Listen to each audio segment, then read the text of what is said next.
Welcome to part 3 of the Be Your Own Boss series. It's time for you to learn about the year of process on today's episode. Today's episode is brought to you by ClickFunnels. If you've seen one of my sales pages, you have seen ClickFunnels in action. Grow your business at servemaster.com/ClickFunnels today. Are you tired of dealing with your boss? Do you feel underpaid and underappreciated? If you want to make it online, fire your boss and start living your retirement dreams now, then you've come to the right place. Welcome to Serve No Master Podcast, where you'll learn how to open new revenue streams and make money while you sleep. Presented live from a tropical island in the South Pacific by best-selling author Jonathan Green. Now, here's your host. I've been building towards this episode. I'm excited. I'm really excited about this mini-series because we all want to be our own boss. That's why we're here. We're really into entrepreneurship. We want to do more than just make money online. We want to get to that mindset of I'm in control of my financial destiny. The reason I built my own company was that when I got fired in February of 2010 during a blizzard, I said to myself, I never want someone to be able to do this to me again or make me feel this way again. They fired me for something I hadn't actually done, and I chose not to fight. I said, you know what? I don't want to be here. Why would you want to work for someone who wants to fire you? Can you imagine fighting that? No, thanks. This year, my focus as being a boss is 100% on process. It's about improving our processes, codifying our processes, and organizing our processes to get them better and better and better. I read this amazing book someone recommended to me about a year and a half ago called The Checklist Manifesto. It's by this doctor who really studied as part of a medical experiment how they can decrease preventable deaths in hospitals, especially from surgery. And so they would create checklists that were really short, and they kept trying different ways because there's this mindset. This book is really, really good. It talks about the mindset of the surgeon as a virtuoso. The surgeon should know and remember every single step. Does that sound familiar? It should sound like how I talked about myself last week. That you go, I have a 6-9-step process. I'm not going to write it down because I'll remember it all. And what they've discovered is that they would decrease infection rates by 90 to 100% with a 5-step checklist. All these little mistakes that would slip through the cracks because there's 100 things happening at once. There's 3 surgeons. There's the anesthesiologist, the main surgeon, the assistant surgeon, multiple nurses in the room, and surgical assistants. And there's so many things happening. Of course, things can slip through the cracks. It's very hard because of the surgical culture. Sorry if you guys can hear my neighbors. They're uncontrollable. It's very hard if you come from in the surgical culture because it comes from the idea of doctors are infallible. So it's very hard for a nurse to say, doctor, you missed a step. It's unfortunate, but it's true. The inability for that communication step to happen has led to far more deaths than it should have. It's really scary.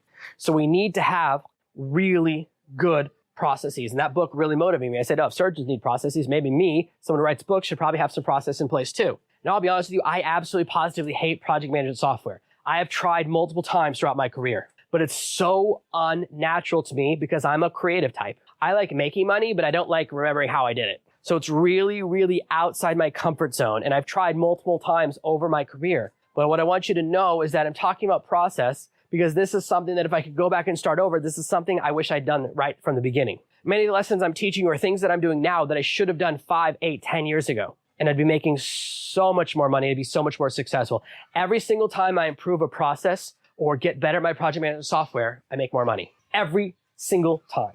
And I want to maximize your revenue by teaching you the smartest things you could do from the beginning. Now, I've tried a lot of different platforms. I've tried Asana, Wrike, Trello, Zoho, and ClickUp. And let me take you through my experiences. The first thing you want to look for is a project management software that your brain likes. What a crazy way to say that. I apologize, but that's exactly how I approach it. The first software I really liked was Wrike, and I tried that a few times. What I liked about it was that it had a cool view where you could forecast how long a project would take, and so you'd see due dates for each different part of the project. I put multiple projects in Wrike. I've actually worked with several iterations of my team in the middle of my career. We tried Wrike 3 or 4 times. I never got it to work right. I never really ran an entire project successfully using Wrike. Just didn't work for me. I've used Asana when I'm working with other people's teams where they go, oh, we're bringing you in on this project. We use Asana. I use it a little bit. It just doesn't match the way I think. It's not that there's something wrong with it. When you're making a decision making about which software you're going to use, what you really want to look at is, number one, is it scalable? Which means you might want to use something completely different that's a one-person project management tool. That's a time tracker or a time management tool where you can put in your tasks, and it's really designed for a single person to use because those are priced much more generously. Many project management tools, in fact, most of them charge you per person, and they're great for a one-person operation, but as you grow, it gets really prohibitively expensive. And so you can get really trapped into a system that you suddenly realize was a poor decision. That's why I kind of talked about logical decisions in the previous episode. When we got really serious about project management, had our biggest success as a team was when we started using Trello. My team used Trello for about 14 months. What I liked about Trello was that you could see a little card moving from left to right. This is called a Kanban board. I did not know that at the time, but I've learned more since then.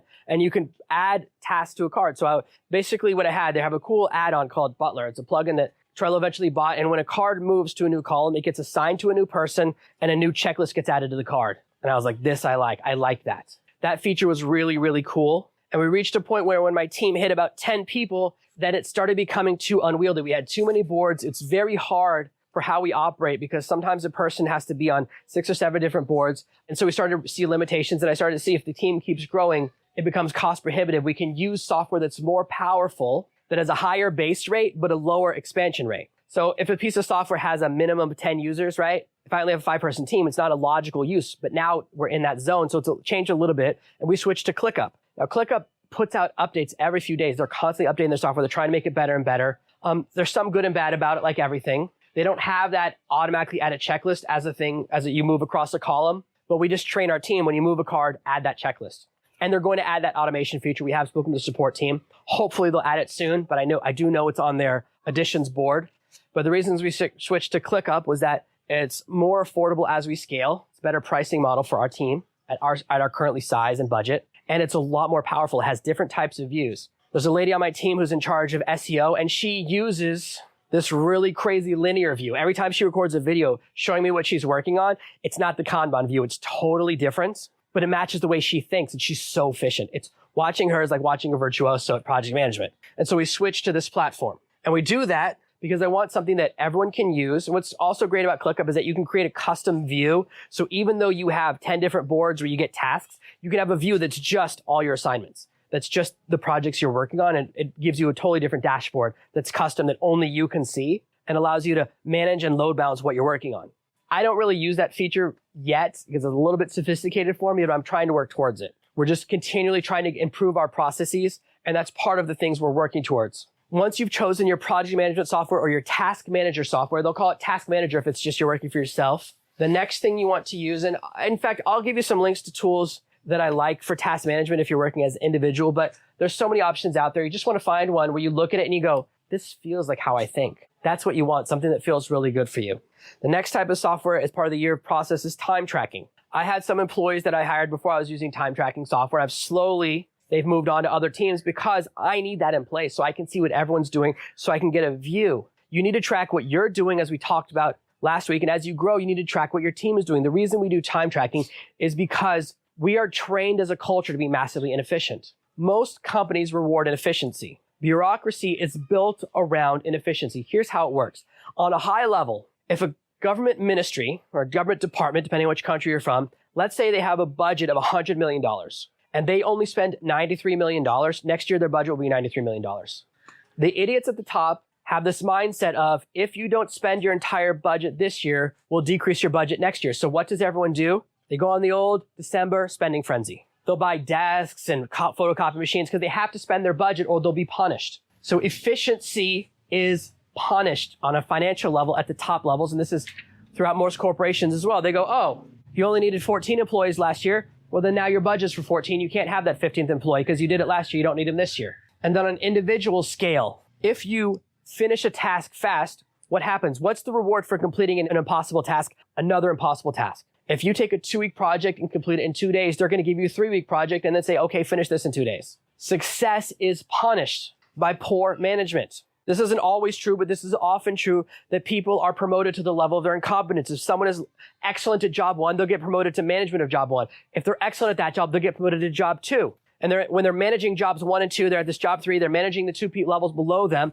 If they're not good at that job, that's where they'll stay. They won't get promoted another level, but they also won't get demoted. Nobody goes, hey, you know what? You were great at your last job. You're not good at this one. Demotion. Even though that's the right thing to do, nobody can handle it because the people would quit. You can't push people back. So this is why people are promoted to their level of incompetence. They keep getting promoted until they don't have the ability to prove they can do the next job. And so we have companies filled with people that work in a way that's inefficient. There was a study I found that said on average, people spend 6 hours a day at work checking their email. That's an 8-hour workday. You're spending 75% of your time looking at email, and you probably don't need to unless your job is professional emailer. And I am a professional emailer. I don't do that. So if you're not tracking your time, there can be massive inefficiencies. There's things that you can do that are total time killers. I talk about this a lot in some of my authorship training. One of the things you can do is just turn off the internet if you're not using it. You would be amazed how many alerts you get. My phone has no active alerts. Sounds crazy. My phone rings. It doesn't make a noise. It doesn't vibrate. Unless I'm looking at the phone when it rings, I won't know. I don't get alerts on social media messages,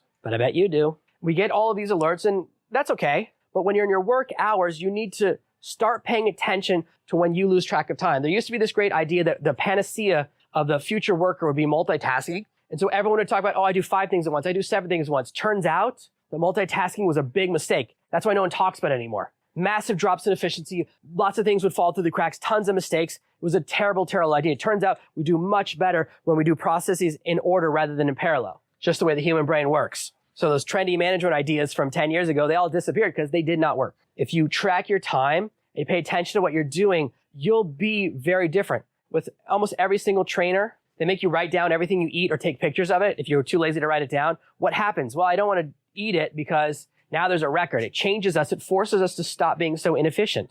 Now, eventually you can train yourself and you'll develop more and more efficient habits. When I was in high school or even younger, I could play a video game for like 14 or 18 hours straight, no problem. Now, no way. I can't even sit down and not work for an hour straight. It's so hard for me. That's why I can't really watch movies.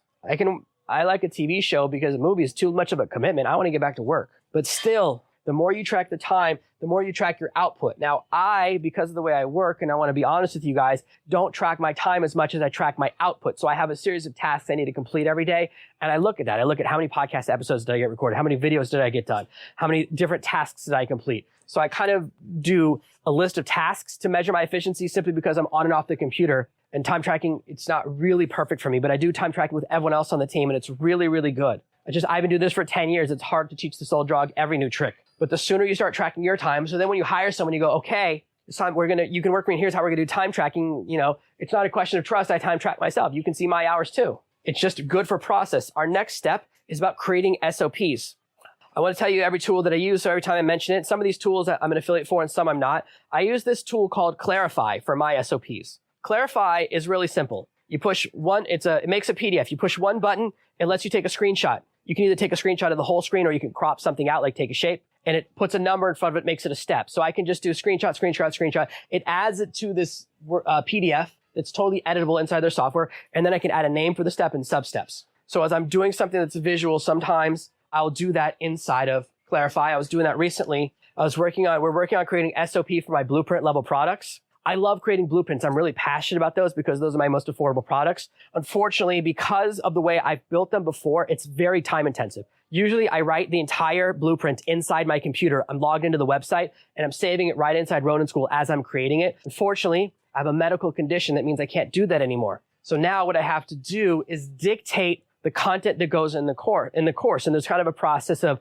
here's the content, here's where we need screenshots, here's where we're going to insert podcast episodes, all that stuff. I physically can't do it anymore. I was trying to do it recently. And so I was working on the SOP. I go, oh, you know what? The way we create our page templates is inefficient. All these things need to go in place. And so I was working through it with Clarify. And sometimes just by trying to record an SOP process, we can see where we can improve a process. The reason that you want to create SOPs and why we're doing this as part of our year's process is very simple. I'm constantly trying to promote my team members. Once someone masters the process, they learn it, they develop it, they create it into an SOP, and then they can pass it on to someone else to do. This is really, really powerful way to grow your business. When you have SOPs in place, that person can move on to something new. And it means if that person quits, you don't lose what they knew how to do. Their expertise doesn't disappear from your company. More importantly, you can promote them into being a manager for someone doing that job. I have certain positions in my company that one person is doing, and I would rather have 3 people doing them and that person managing those 3 people because we could scale. And that's what we're working towards as far as our processes. But we can't do that until we have SOPs in place. An SOP is another way of talking about onboarding. It's what you will show a new hire and say, here's how to do your job. Here's the instruction manual for what you do. It's so much easier when you get an instruction manual with your new job. Believe me, I've been through a lot of jobs, and the ones that say, hey, figure it out, it's very stressful because you don't know what to do and you're afraid you're going to do it wrong. And you go through those new job jitters. Creating an SOP is a 3-step process. Number 1, invent a process. Everything I do in my own Jonathan Serve No Master way. I write blog posts in my own way. I do my research in my own way. I do videos in my own way. I have different processes for everything, but they're me. Even though I'll go through a training course, I wanted to get better at doing 10 to 20 minute YouTube videos, and I went through a really good course on it. They had their entire SOP, their process, and I said, okay, now we need to modify it to match how we operate. We need to modify it for the software you use, for the project management tools we use for our staff. We don't have the exact same experts that they have. We have slightly different positions. So we need to move some steps to person A and some steps to person B because we don't have a person C. And we have a person D, they don't have that. We need to move some tasks around. So we create our own processes that match how I record, how I operate, what my time schedule is like, what my internet schedule is like. I record during the day and I upload during the night. That's my only choice. That's when the internet works. My internet's really fast at night and really slow during the day. So the first part is inventing the process. You go, okay, here's how I'm going to do it. Once you have that process down, then you want to go to step 2, which is record that process. So step 1 can be where you're learning the process, where you're figuring out the process, where you're testing it and you're making sure it works.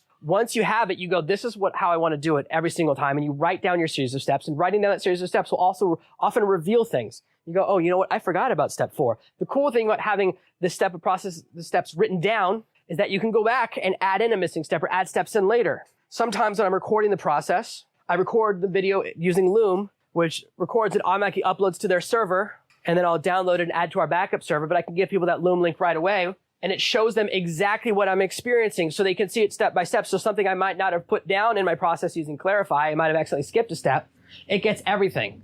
The only thing is that when you're recording a video, it keeps track of when you forget stuff or do something wrong or the mistakes. But it's really, really good to keep recording because you can say to someone, watch this. Every time I've hired an employee or brought someone on the team or tried to have someone on board and I have recordings of my process, they have a massive success. It's really easy for them. When I don't, and I kind of force them to figure it out, which is a failing in me as a boss, not in them as an employee, trying to become a better boss, we have friction. The ball gets dropped and then I get frustrated and I'm tempted to blame them. And then I look back and go, I didn't train them right. I didn't provide good enough SOPs. That step they forgot, it's not in there. There's nothing like when you're about to yell at an employee for skipping a step and you look at the SOP and it's not there. The buck stops right here when you're your own boss, as I talked about in the last episode. Our step 3 in this process is to replicate. So we invent a process, record a process, replicate the process. When we're replicating the process, this means you can get someone else to do it. The best example of this is if you're a one-person operation, you hire a virtual assistant. I've always failed at hiring virtual assistants. Now you know why. If you give a virtual assistant all of your processes and say, this is what I want you to do every week, follow this series of steps. You're going to go to Quora, you're going to find these questions and you're going to answer them in this way. Here's our standard answer templates and you're going to modify them. Then you're going to save them as drafts and then I'll go in and finalize them. Now I can do 10 hours of work in 45 minutes. Once you have a process and you're replicating it, you can push it down and then you can really improve your efficiency and start to make a lot more money. And you can start to save a lot of money. The problem was when you hire someone, you hire a VA because you have a little bit of budget and you don't have your process mastered and recorded, then you can't replicate it to them. They're in a guess phase. You're like, oh, I hope they can do it. What I've discovered is that most VAs come with no useful knowledge. All of their experience is on processes that we don't use. They're from other companies.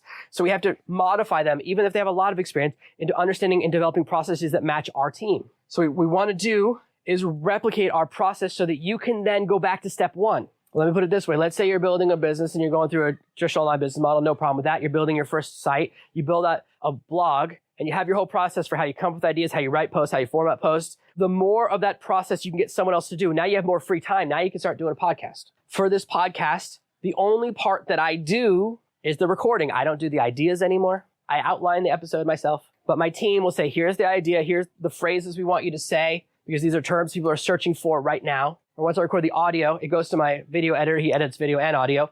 And he will add in the front introduction, the commercial for the episode, the call to action, the opening and closing music. He adds in all that stuff, masters it, sends it to someone else. Someone else runs it through the transcription process and makes really good transcription. Someone else makes really beautiful show notes. Because we have a process, I don't have to do that anymore. Which means every time you have a process that you master, you can get someone else to do it for less than it would cost you. If your valuable time is $15 an hour, as we used in our previous example as part of the Be Your Own Boss series, and you get someone else to do a task in 2 hours that even if it took you 1 hour, it would cost $15 for you to do it or $10 for someone else to do it. Now you're more profitable. And when you're on a large scale team like I am, that's exactly it. I can have someone develop a bunch of processes, then I can move them into management and have them in charge of 3 people that are all implementing the same process they developed. So this is how you grow. I say, okay, you mastered this process. Now I want you to develop a management process. So most of what we work out on my team, most of our conversations are about improving our processes, improving our SOPs, putting in better tracking, putting in better communication. So how long should a task take? How can we do the task right? What is the line? How do we know when it's crossed the 80-20 line to where it's good enough, even if it's not perfect? All of those things we're constantly codifying. We're constantly improving our checklists and tweaking our checklists and tweaking our language. If someone's working through a checklist and they keep running into a glitch, then I might need to change that checklist or change some of the language. And I do that a lot. I don't know if my company will ever reach a point where every single process we have is perfectly codified. But growth is this cycle, even if you're working for yourself and you don't hire someone else. Once you have the process mastered and recorded, then you can just keep redoing it over and over again, and you just work that checklist so you don't skip any steps, and it'll increase your efficiency. And it might seem like some of the things I'm talking about don't apply to you because you're early in your business cycle. That's absolutely not true. It's critical that you start your business with a plan to grow. If your plan is to be a one-person operation 10 years from now, you put a massive ceiling on how much money you can make. Hiring other people means you get to make a lot more money, and it means you get to support a lot more families. You get to help them and all their families. All those people need work. We want to help that economy grow. There's lots of people out there that need jobs. Why not help them and give them jobs? If we fail to plan, we plan to fail. If you start your business and your idea is, I don't need to create anything, I don't need processes because it's always just going to be me. When you do reach a growth phase like I did, there's a reason this is my third large team. The first two failed because of me, because I didn't have processes. I didn't know this stuff. I'm teaching you what I wish I'd known 10 years ago, but what I wish I'd understood, because I could have scaled so much faster. So from the beginning, you have to have a plan that you're going to grow, because then these things make sense. If your idea is, hey, I'm just a beginner and I'm never going to have a big team, or I'm always going to be a beginner, then yeah, of course. Why bother doing this stuff? Because you're never going to grow. You got to start believing in yourself. And what you'll find is that when you codify processes, it's a lot easier to make that decision. Should I do this or should I have someone else do this? Because you can send someone a process and say, do this once, tell me how long it took you.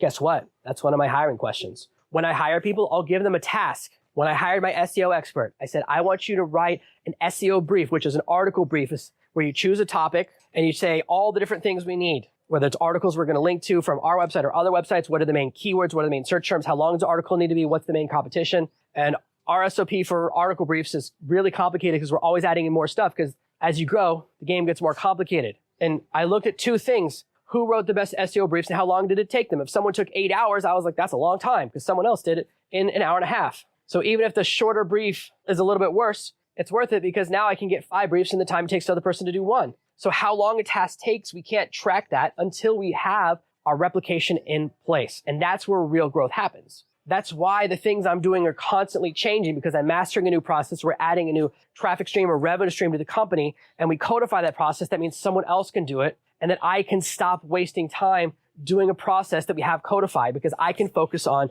the highest value tasks. My job is to spend my time making as much money as possible. Nothing else matters. That's leadership. I'm the rainmaker.